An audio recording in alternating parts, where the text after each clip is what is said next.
Welcome to our last session of the week. It's entitled UDA 2.3 Job Roles in School, and I'm your instructor, Joey Walker. In this case, we will have to work on basically our product for this week. So, what are we going to actually do? So, in this session, we will make a list of a school staff. That will be employees of a school, and we will see that as vocabulary. We will learn to express abilities and obligations using modal verbs. And finally, we will check a general review of the use of gerund verbs. All right. So all of this is to create our last product of the week. And let's start with the vocabulary. Okay, number one, every school needs a school principal. It's the director, right? So some people say that it's a school director. Most commonly are school principals. That's the name. So after that, we have a sub principal, sub director, or a vice principal. So we have sub principal or vice principal. Okay, so this helps the principal mostly in the office, as you can see.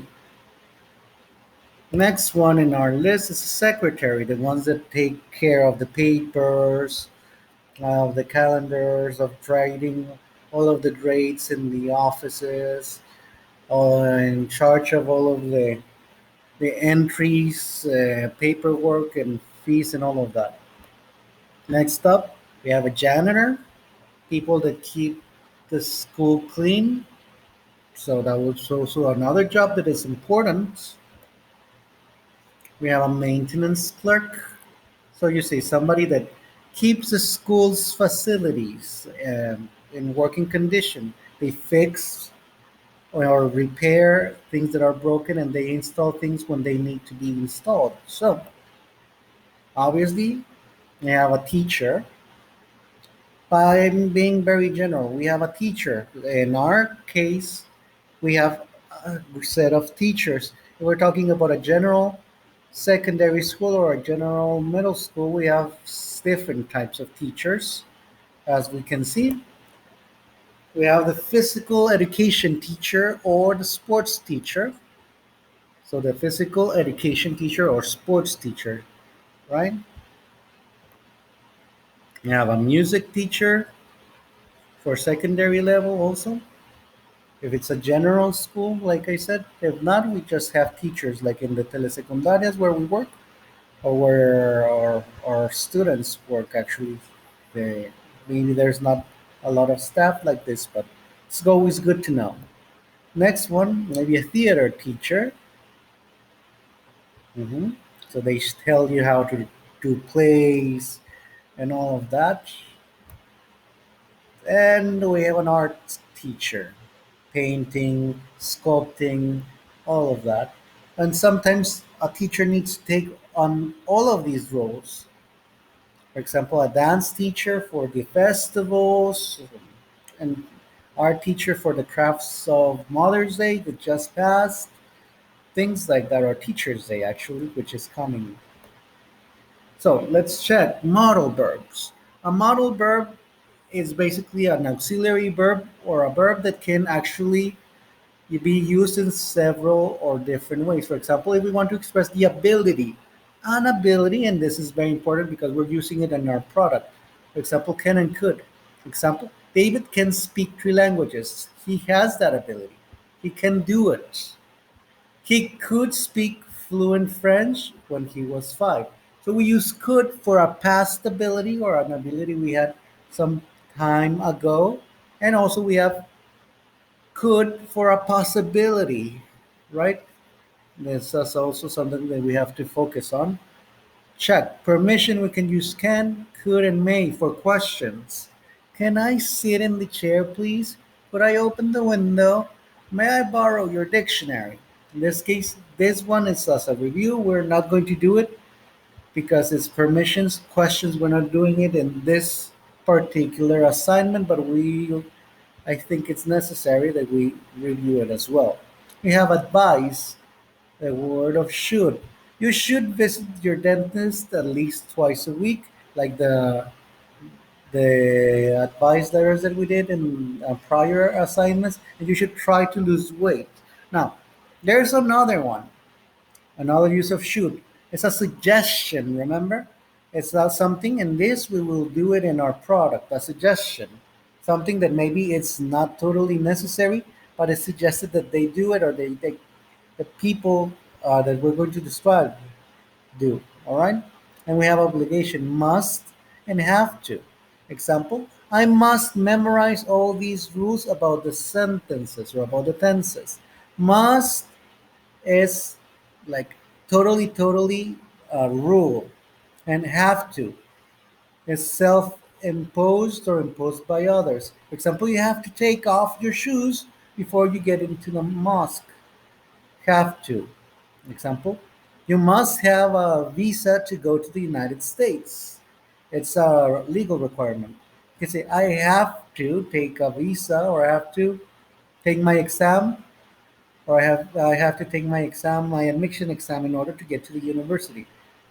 Okay, something that is morally confided to you, not really directly as a law, but sometimes this is very well entwined, and you cannot understand it quite well. So, and possibility, might, may, could, and can. For example, we say, it looks nice, but it might be very expensive. It's a possibility.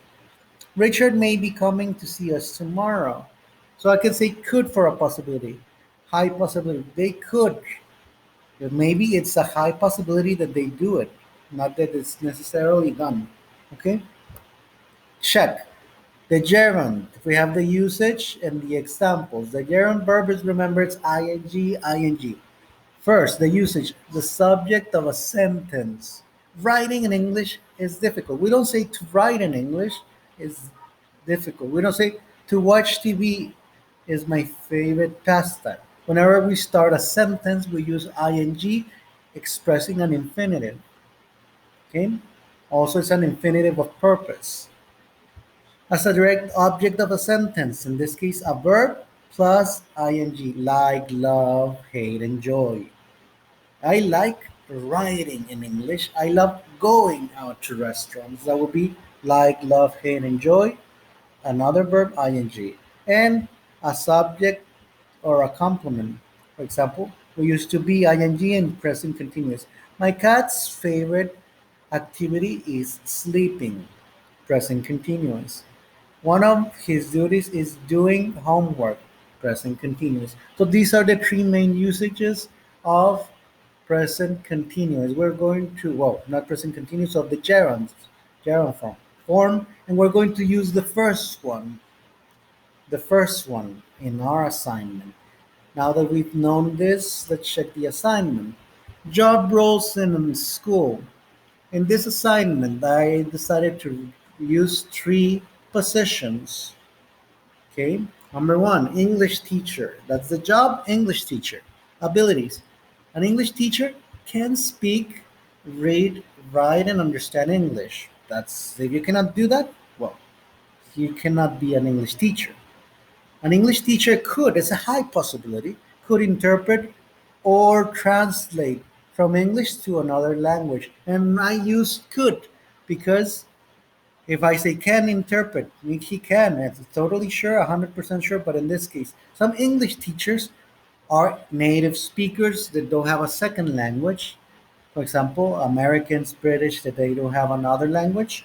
So they could, but some others, like myself, that are Mexican, American, they speak English, Spanish, or any other language. So in this case, that's a high possibility. Not all of them, but it's a high possibility that everybody that has an English teaching job can do. Then we have should have. This is a suggestion.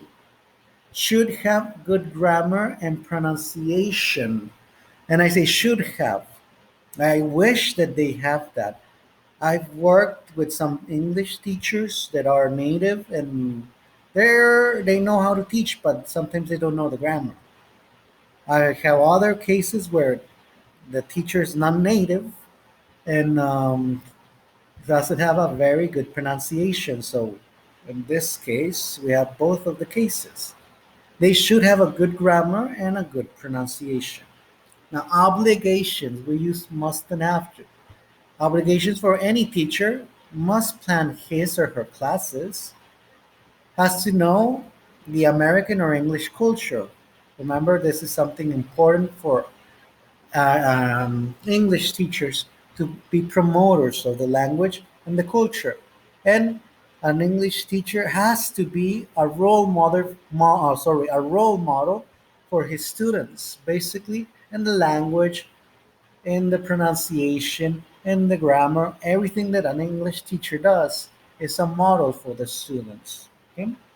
Now let's go to another job. School principal. Check. The abilities, these are totally 100% needed or necessary. That's why we use must. This is a strong suggestion for an ability. School principal. The school principal must be very organized. If you're not organized, it's going to be a difficult job. Must know all the school regulations. By far, that's also very important. You cannot run a school without knowing the regulations, and must be a leader in his school. Obviously, if you are organized and know everything, but nobody pays attention, that's totally unacceptable. You're not going to do the job. Okay, obligations. I use has to, because this is imposed by some other situations outside, or sometimes they are self-imposed. For example, the school principal has to check the functioning of the school staff, and that will be all of them ones that we mentioned. He has to report school functioning to the educational authorities. This is one of his jobs. And he has to promote courses for the school staff to be updated, especially teachers, but not only necessarily teachers. And finally, we have a maintenance clerk. He must be proactive. This is a strong suggestion, part of the job. We don't need somebody in maintenance because you have to be chasing him all the time. Like, Paco, do this later. Paco, install the light bulbs later. He has to be good repairing things because he's in maintenance. He must repair sometimes something that is broken, and not necessarily, but a high possibility.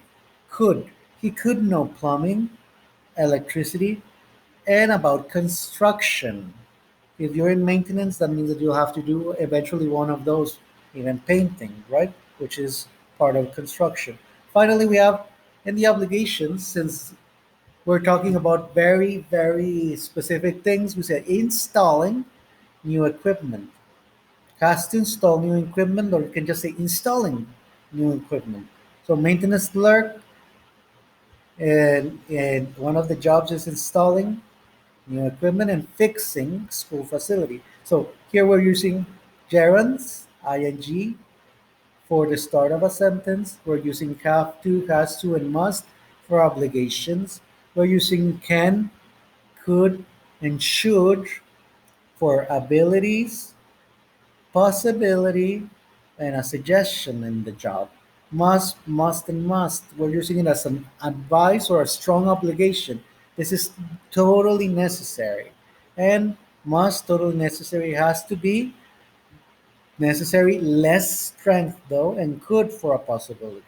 So you're going to do a chart like this for your assignment. You're going to select three jobs in a school, describe the abilities and obligations, just like what I did this. So that would be your last assignment for the week. All to all my students that are teachers information. I know it's been very hectic with all of this, but we'll keep on moving, and you know that I'll keep you updated and posted with any further exercises, explanations whatsoever. For me, that's all. Have fun, take care, and I'll keep you posted and updated for future activities. And please enjoy Teachers Day. Happy Teachers Day to all of my students that are teachers in formation. Bye bye.